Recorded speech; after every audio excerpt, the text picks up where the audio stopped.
போன வீடியோவில் எலாஸ்டிக் கேட்ச்னா என்ன, அந்த எலாஸ்டிக் கேட்சில் என்னென்ன டைப்ஸ்லாம் நம்ம யூஸ் பண்ணலாம் அப்படின்னு சொல்லி பார்த்தோம். சரிங்களா?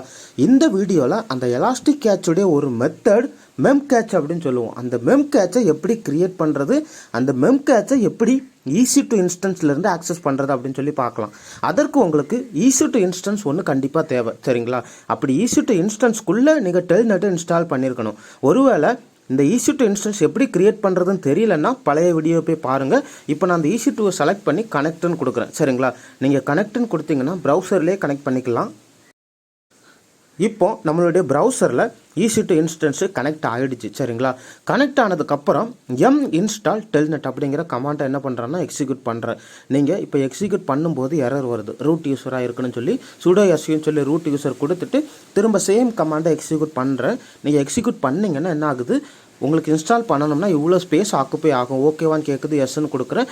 கொடுத்த பிறகு என்ன ஆகிடுச்சு, டெல்நெட்டு இன்ஸ்டால் ஆகிடுச்சு. ஸோ இது தாங்க பேசிக்காக நம்மளுக்கு தேவைப்படக்கூடியது.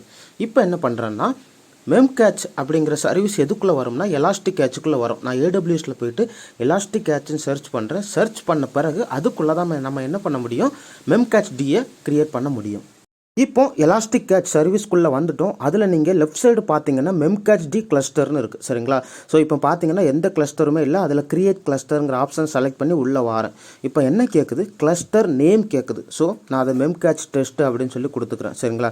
கொடுத்த பிறகு இன்ஜின் வேர்ஷனை நான் என்ன பண்ணல, எதுவுமே மாற்றலை. லேட்டஸ்ட் வேர்ஷனை அப்படியே வச்சிடுறேன். பை டிஃபால்ட்டாக 1121 அப்படிங்கிற போர்ட்டில் தான் ரன் ஆகும். ஸோ அதையுமே நான் டிஃபால்ட்டாக அப்படியே விட்டுட்டேன். இப்போ நோ டைப் வந்தீங்கன்னா நிறைய நோட் டைப் இருக்குது. நீங்கள் எந்த நோட் டைப்னாலும் மாற்றிக்கலாம். ஆனால் டெஸ்டிங் பர்பஸ்க்காக நான் டிஃபால்ட்டாக லோயஸ்ட் ஒன்று என்ன பண்ணிக்கிறேன்னா செலக்ட் பண்ணிக்கிறேன். செலக்ட் பண்ண பிறகு நம்பர் ஆஃப் நோட்ஸ் அப்படிங்கிறது உண்டு. எத்தனை நோடுனாலும் என்ன பண்ணிக்கலாம்னா கிரியேட் பண்ணிக்கலாம். நான் வெறும் ஒரு நோடு மாத்திரம் வச்சுருக்கிறேன். ஒரு நோடு வச்சுட்டு கீழே ஸ்க்ரோல் டவுன் பண்ணுறேன். இப்போ சப்நெட்ஸ் குரூப் செட்டிங் அப்படிங்கிற செட்டிங்ஸ்குள்ளே என்ன நேம் கொடுக்கலாம் அப்படின்னு சொல்லி கேட்குது. சரிங்களா? சும்மா அதையுமே டெமோன்னு கொடுத்துக்கிறேன். VPC வந்து ஒரு டிஃபால்ட்டாக நம்ம என்ன பண்ணியிருக்கோம்னா ஒரு VPC கிரியேட் பண்ணி வச்சுருக்கிறோம். அதே VPCயை செலக்ட் பண்ணிக்கிறேன். அந்த VPCக்குள்ளே நான் 4 சப்நெட் வச்சுருக்கிறேன். அந்த 4 சப்நெட்டுமே என்ன பண்ணிக்கிறேன்னா இதற்காக செலக்ட் பண்ணிக்கிறேன். இந்த மெம்கேட்ச்டி இந்த 4 சப்நெட்டுக்குள்ளேயும் அவைலபிளாக இருக்கணும் அப்படின்னு சொல்லி கொடுத்துக்கிறேன்.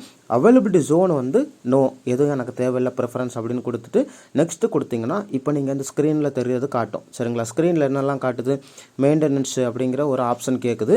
மெயின்டெனன்ஸ் விண்டோ எனக்கு தேவையில்லை, நோ ப்ரிஃபரன்ஸ்னு கொடுத்துக்கிறேன். அதாவது எதையுமே சேஞ்ச் பண்ணல, சும்மா நெக்ஸ்ட்னு கொடுத்துக்கிறேன். நெக்ஸ்ட் கொடுத்த பிறகு கடைசியாக ரிவ்யூ பண்ணி கிரியேட் அப்படிங்கிற ஆப்ஷன் கேட்குதும். சரிங்களா?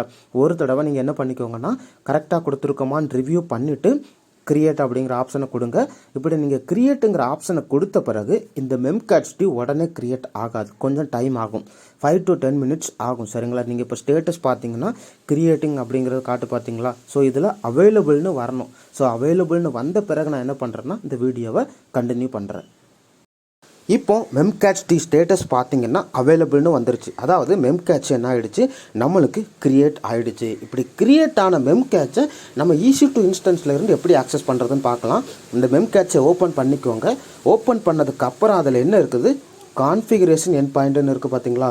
அதை காப்பி பண்ணி இதில் அதாவது EC2 இன்ஸ்டன்ஸ்க்குள்ளே போயிட்டு டெல்நெட்டு அதுக்கப்புறம் அந்த என் பாயிண்ட் என்ன பண்ணணும், காப்பி பண்ணி பேஸ்ட் பண்ணணும். டெல்நெட்டுன்னு கொடுத்துட்டு ஸ்பேஸ் கொடுத்து அதுக்கப்புறம் அந்த என் பாயிண்ட் URL காப்பி பண்ணி பேஸ்ட் பண்ணிவிட்டு அதில் கடைசியில் நீங்கள் அந்த கோலனுங்கிறத மட்டும் கொஞ்சம் ஸ்பேஸ் விடணும். கோலனை ரிமூவ் பண்ணிவிட்டு ஸ்பேஸ்ன்னு விட்டிங்கன்னா இப்போ என்ன ஆகிடுச்சு, நம்மளுக்கு மெம்கேட்ச்டி நம்மளுடைய இன்ஸ்டன்ஸில் இருந்து ஆக்சஸ் பண்ண முடியுது. அதனால தான் கனெக்டட் டு மெம்கேட்ச் டெஸ்ட் அப்படிங்கிற இன்ஸ்டன்ஸ் நேம் வருது. ஓகேங்களா? இப்போ இந்த மெம்கேட்சில் நம்ம ஒரு வேல்யூவை ஸ்டோர் பண்ண முடியுதான்னு சொல்லி என்ன பண்ணுறேன்னு டெஸ்ட் பண்ண போகிறேன். செட்டு நேமு ஸ்பேஸு 009 கொடுத்தீங்கன்னா 9 என்னென்னா 9 கேரக்டர் உள்ள ஒரு ஸ்ட்ரிங் அதில் சேவ் பண்ண முடியும். ஸோ இப்போ கிருபாசன் வேல்யூ கொடுத்து ஸ்டோர்டுன்னு வந்துச்சு. அதே மாதிரி என்ன பண்ணுறேன்னா அடுத்ததுமே இன்னொரு வேல்யூவும் சேவ் பண்ண போகிறேன். அதாவது செட்டு ஏஜ் வேண்டாம், நம்ம என்ன பண்ணலாம்னா திரும்ப என்ன பண்ணிக்கலாம், அட்ரஸ்ன்னு கொடுத்துக்கலாம். அட்ரஸ்ஸு ஸ்பேஸு 00 அதுக்கப்புறம் அந்த ஸ்ட்ரிங்கோடைய லென்த். சரிங்களா? ஸ்ட்ரிங்கோட லென்த்தை கொடுத்து என்ன பண்ணுறேன்னா என்ட்ருன்னு கொடுக்குறேன். சரிங்களா? 11 கொடுத்துக்கிறேன். என்ட்ரு கொடுத்த பிறகு இடையன்குடி அப்படிங்கிறத கொடுத்துக்கிறேன். கொடுத்த பிறகு என்ன ஆகிடுச்சு, இதுவுமே ஸ்டோர் ஆகிடுச்சு. இப்போ சேவ் ஆகிருக்கக்கூடிய வேல்யூவை ரிட்ரைவ் பண்ணி பார்க்க போகிறோம். அதற்கான கமெண்ட் என்னென்னா கெட்டு அந்த வேரியபிள் நேம். நம்ம 2 வேரியபிள் சேவ் பண்ணோம் பார்த்தீங்களா, ஒன்று நேமு ஒன்று அட்ரஸ். சரிங்களா, ஃபஸ்ட்டு கிருபாசன் அப்படிங்கிற வேல்யூ எதில் சேவ் ஆகிருக்கு, நேம்னு இருக்குது. ஸோ கெட்டு நேம்னு கொடுக்குறேன், கிருபாசன் நம்மளுக்கு வந்துருச்சு. அதே மாதிரி கெட்டு அட்ரஸ்ன்னு கொடுக்குறேன், இடையன்குடி அட்ரஸ் அப்படிங்கிறது என்ன ஆகிடுச்சு, வந்துருச்சு. ஸோ இப்படி தாங்க நம்ம என்ன பண்ண முடியும், நம்மளுடைய EC2 இன்ஸ்டன்ஸில் இருந்து ஒரு மெம்கேட்சை ஆக்சஸ் பண்ண முடியும். வேறு ஏதாவது டவுட் இருந்துச்சுன்னா கீழே கமெண்ட்டில் சொல்லுங்கள். கற்போம் கற்பிப்போம். நன்றி.